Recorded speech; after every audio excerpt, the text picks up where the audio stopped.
Good afternoon, collectors and friends. Welcome to Trading Card Therapy, episode number 73.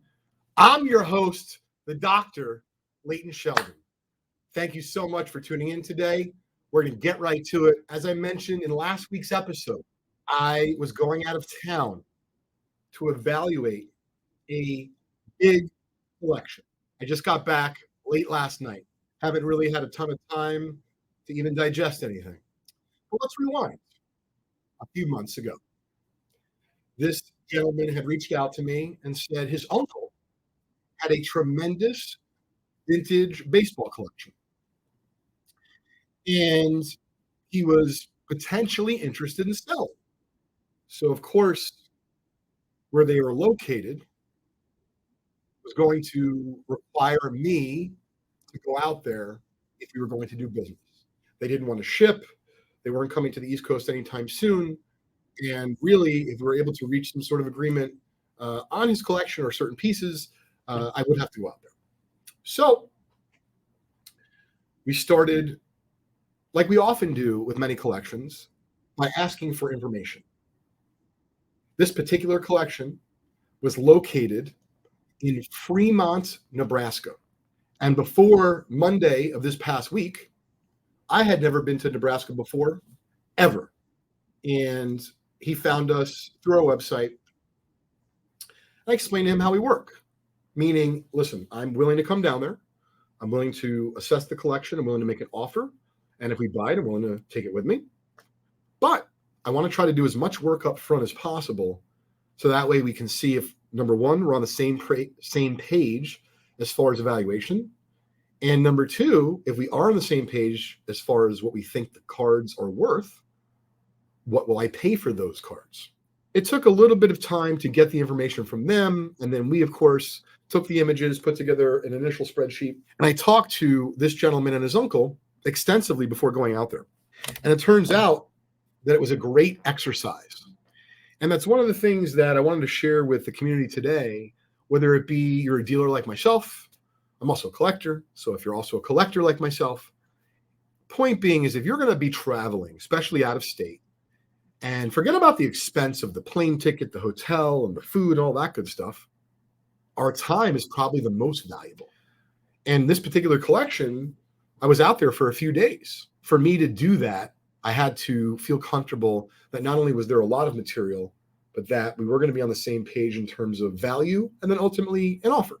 So we put together an initial spreadsheet. First round went very well a few months ago.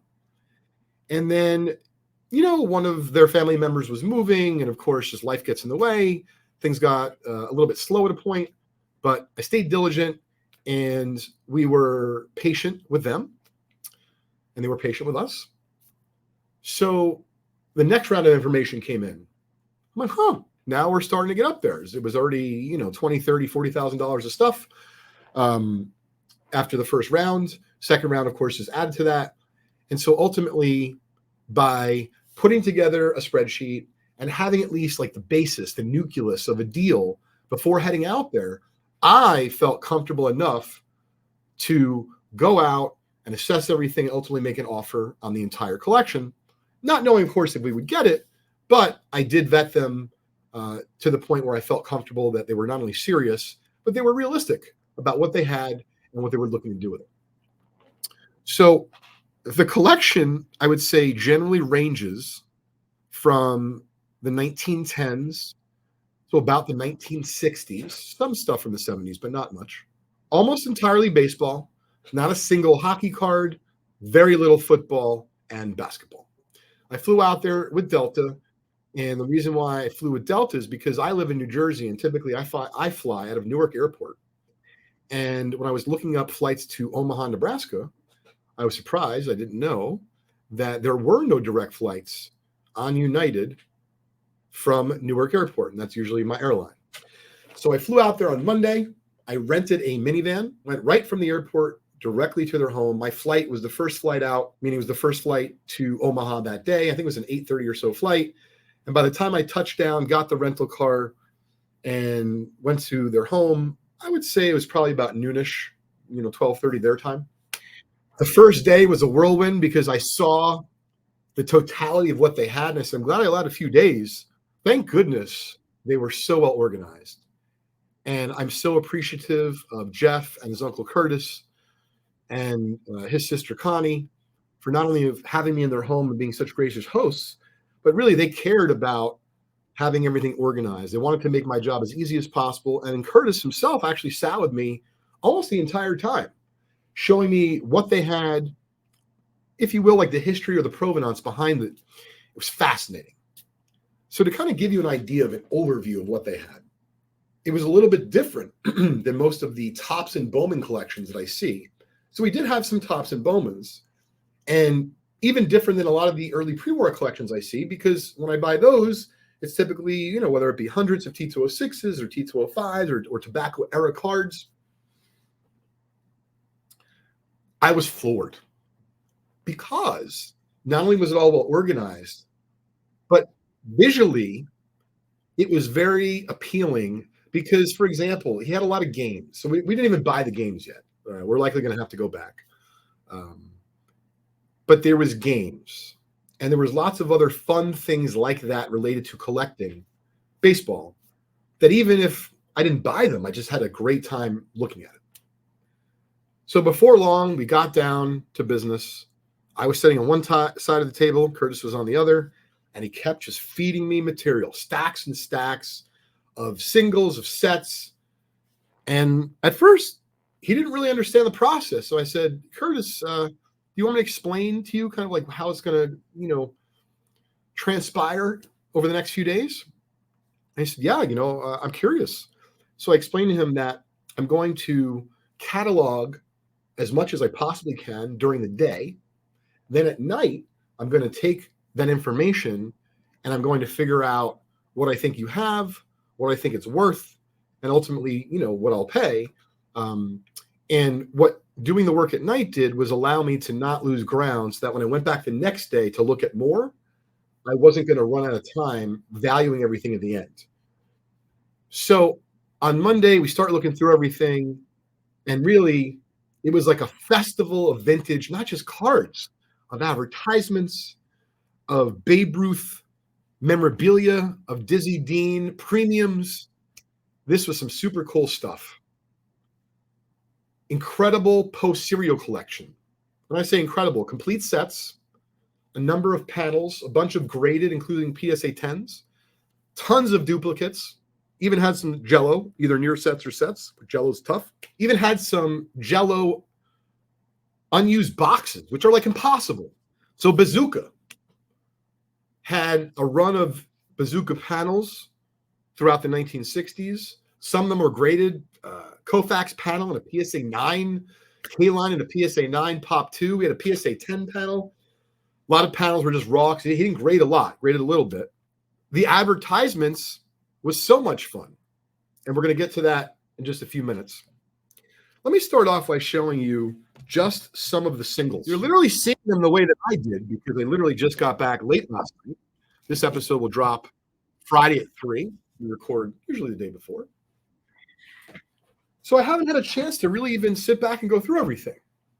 So as I mentioned, a few of the cards are graded. Most of it is not. I'm going to show you some of the baseball, just a small sampling for today, so you get an idea. And for those that are super interested in this collection, we're ultimately going to produce a video on it. And if you want to see the full video on the collection, you could do that on our YouTube channel, Just Collect. It's all one word. And if you can't wait until this video comes out, I have great news for you because we have hundreds of videos on collections that we've already purchased. And they're probably the most popular videos that we put out on our Just Collect YouTube channel. If video isn't your thing and you'd rather read the stories behind the collections, I have great news for you also. We have a very active blog at blog.justcollect.com where we talk about in detail many of the collections that we bought over the last 20 years. Without further ado, here is some of the singles, really just the tip of the iceberg. I started with these. There was only 232 US caramels in the collection. They're both raw, but they're gorgeous. Al Simmons, Hall of Famer. Nice example for a fresh to the hobby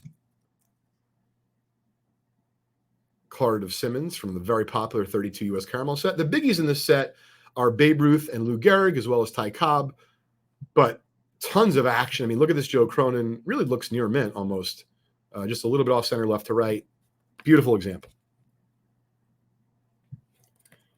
Here are a few more ungraded cards. Key Hall of Fame rookies from the 40s. Here is a 48 Bowman Stan Musial. I'm partial to the 1949 Bowman Roy Campanella. Love this card. Always love this card. This is a fresh example. I mean, looks really nice.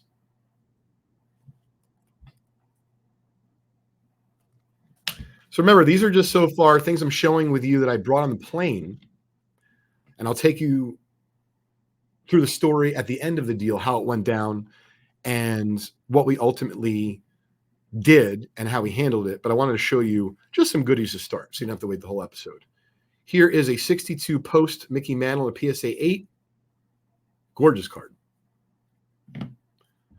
He had a number of T206s. Most of them were ungraded. Here is one of the graded ones. As you can see, old label PSA.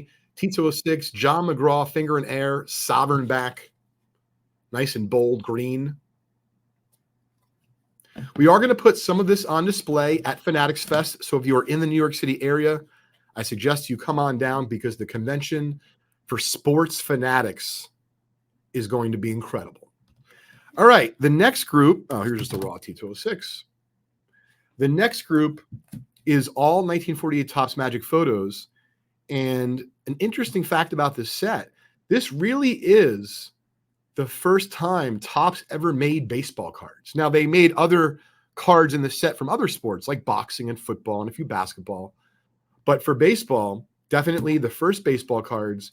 And I would think, I think based on the recent activity I've seen on this set as I was researching the values of these, it seems like in recent years, more people have kind of flocked to this set. I'm curious, do you like this set, or because the cards are so small, just not your thing? Let me know in the comments. So up first, of course, is the Babe himself, the best card in the set. This is an SGC 5, but I want to point out that with Magic Photos, it isn't only about the technical grade of the card, which in this case is a 5. It's also about how clear is the images. So I believe what you were supposed to do, you got this card and it wasn't developed, you dropped some water on it, put it in the sun, and you would develop it like a photo. Well, look at that. I mean, it might be a 5, but that's a crystal clear. And I've had a bunch of these. I've actually had a 7, I think, of this. This is a really great image of Ruth. Just to show you the back. Obviously, not a lot of room to write as the card is tiny. But the greatest of baseball person elites hit how many homers to earn the title King of SWAT? All right. All of the other Magic photos are PSA. And we're going to run through these briefly for you. Look at the image on this Cobb. PSA 6, but the image is like a 9. Gorgeous. One of the best examples, meaning in terms of highest grade in the collection, Lou Gehrig PSA 8. I don't think I've ever had an 8 of this before. Grover Cleveland Alexander, PSA 7. Cy Young in a PSA 6. Christy Mathewson in a PSA 6. List goes on and on. You can see here, like I said, the full video will be coming out soon on our Just Collect YouTube channel. For me, the most interesting parts of the collection were some of what I would call the oddball items. Meaning, you know, Babe Ruth premiums, Dizzy Dean premiums, things that you would have ordered through the mail, real tough material. And what I found fascinating is he would show me, for example, like a Babe Ruth scorer or a Babe Ruth patch or a Babe Ruth cap, which he had 3 of them. They're pretty rare. He was a newspaper aficionado. And what I mean by that is he was using newspapers in the comics section where they would have these advertisements for like Quaker Oats, different premiums from Babe Ruth. And through the years, he would save them and clip them. And he was explaining to me how it helped him in his collecting journey. I had not really heard of this before. He was saying, for example, one of the Babe Ruth premiums is a girl's charm bracelet. No idea why they made that. It might have been Quaker Oats. And he said, if you just show that to someone, you really would have no idea because it doesn't say Babe Ruth on it. It doesn't say Quaker Oats per se. But if you have the original advertisement from the 30s and it shows all the different premiums that you could have got by eating and consuming Quaker Oats products, that was so cool to me.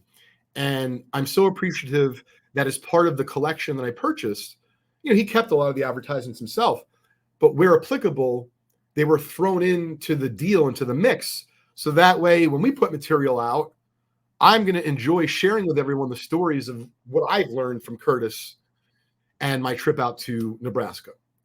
So I'm going to just start showing off a few different items here. The first one is graded. Like I said, I didn't have a lot of material graded. This one is going to show to the screen because it's huge. A 1947 DuPont Cavalcade of America Premium. So in other words, something that you would have to send away for, of Babe Ruth. And it's tremendous condition, even though it's only a PSA 4. It's phenomenal. Oh, this is interesting. So it says on the back, the story of Babe Ruth on the DuPont Cavalcade of America, dramas highlighting American deeds of courage and resourcefulness every Monday night. Now, I can't say I've ever seen the show, but I'm sure if you're from that time period, you might have. Okay. Next up, I'm not sure if you're familiar with these or not, but Butterfinger Premiums are very rare. And he had several of them. So let me show you. Walter Johnson.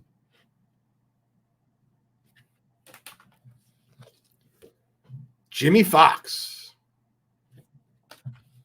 Melot. Now, there is a Lou Gehrig. I didn't find it yet. Still unpacking. But he has the biggie. He's got a Babe Ruth Butterfinger. I'm going to show that up to the big camera as well.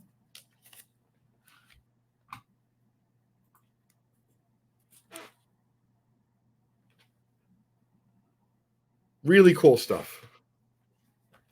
And I don't have everything unpacked yet, so I won't be able to show you some of the super cool, like unused Jello boxes or bazooka or post panels. But what I do have here, and the last item I'd like to show you for today, and we're going to show off more, don't worry, next week, as well as on social media. So follow me on Instagram, Leighton_Sheldon, or just collect on Instagram as well. He was really into this kind of stuff, meaning he didn't just collect the item itself. If there was like an original letter that came with it, he wanted it. If there was a piece of advertising, he wanted it. So my buddy Joe was in earlier today, and he's absolutely a vintage card expert. I said, hey, have you ever heard of Philly's Cigars and the Mickey Mantle Premium from that? He said, no. I said, I'll be honest with you. I had heard of it, but I hadn't seen one, in a long time. Before I show you the Philly Cigar Mickey Mantle Photo Premium, check this out. This, to me, is as cool, if not even more interesting. Philly Cigars, 9th and Columbus Ave in Philadelphia, Pennsylvania. It is not, of course, Mickey Mantle's signature, as I explained to Curtis, but he now knows, just for simile.